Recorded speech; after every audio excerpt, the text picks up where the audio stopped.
Happy day, children. Today we are going to see chapter 3 Atoms and Molecules, part 3. So, last we have seen about law of conservation of mass, law of definite proportion, that is the law of chemical combinations. We have seen what are the postulates of Dalton's atomic theory and what are the rules involved in naming the elements and their symbols. Okay.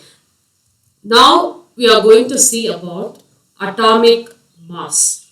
First, we should know what is atomic mass.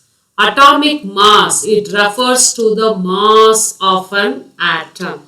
Okay. So it will tell how many times the atom of an element is heavier than 1/12 of mass of one atom of carbon. In previously, they have taken oxygen as the standard element for measuring, for determining the atomic mass, but oxygen, it reacts with most of the compounds.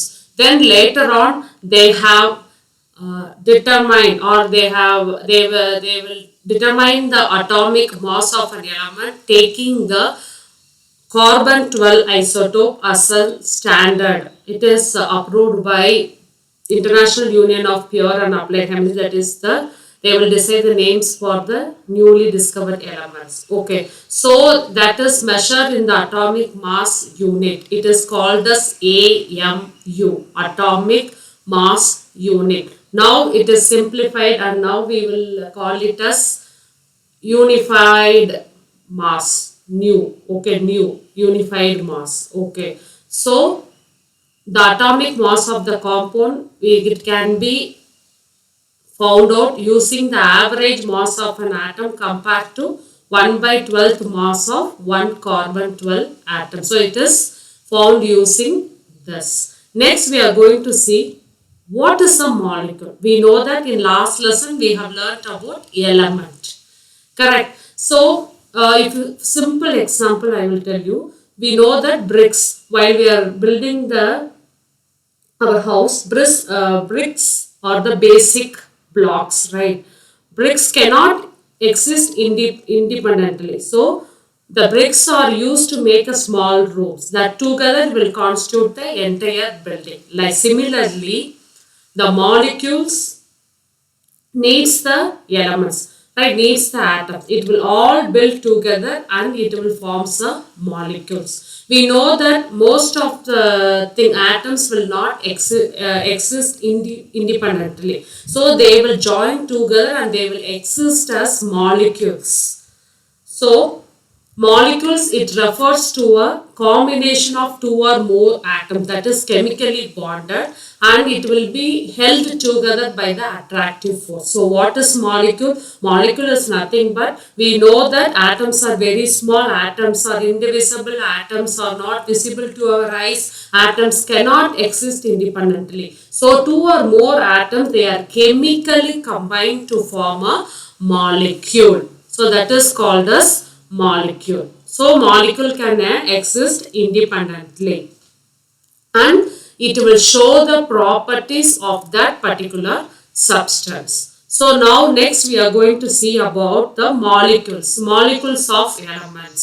So if the number of atoms present in a single molecule, atomicity, based upon the atomicity is nothing but the number of atoms present in a molecule, that is called as atomicity. So based upon the atomicity, it is classified into monoatomic, diatomic, triatomic and tetraatomic. This tetraatomic is called as polyatomic molecules. So based upon this name itself, you will find out mono means single, di means 2, tri means 3, tetra means 4.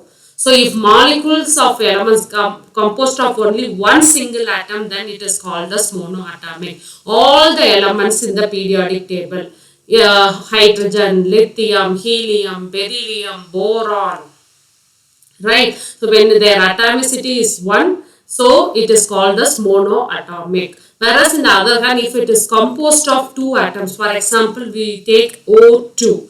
So how many oxygen atoms? This 2 represents the number of oxygen atoms. So how many oxygen atoms? 2.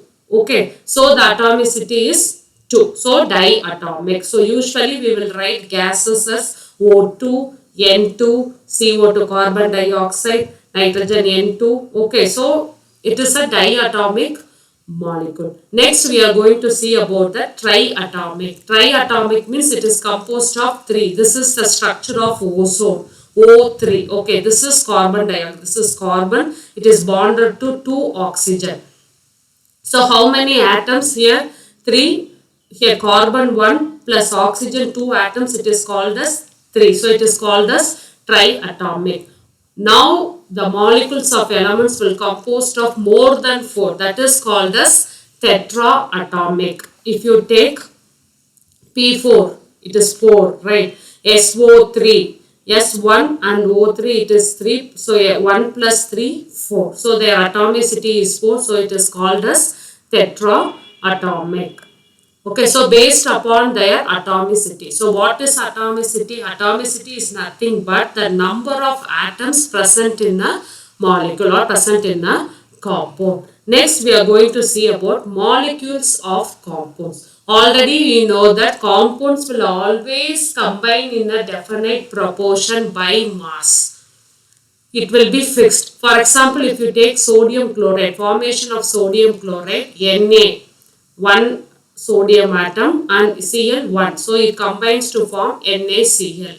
Whereas in the case of hydrogen and oxygen in the formation of water, hydrogen is to 1 is to 8. Always it will combine in the proportion of 1 is to 8. Why, you may ask? Because hydrogen atomic number is 1. Oxygen it is 8. So 1 gram of hydrogen will reacts with 8 gram of oxygen to give 9 gram of water. So molecules of compounds, we know that it will always combine in a definite proportion by mass.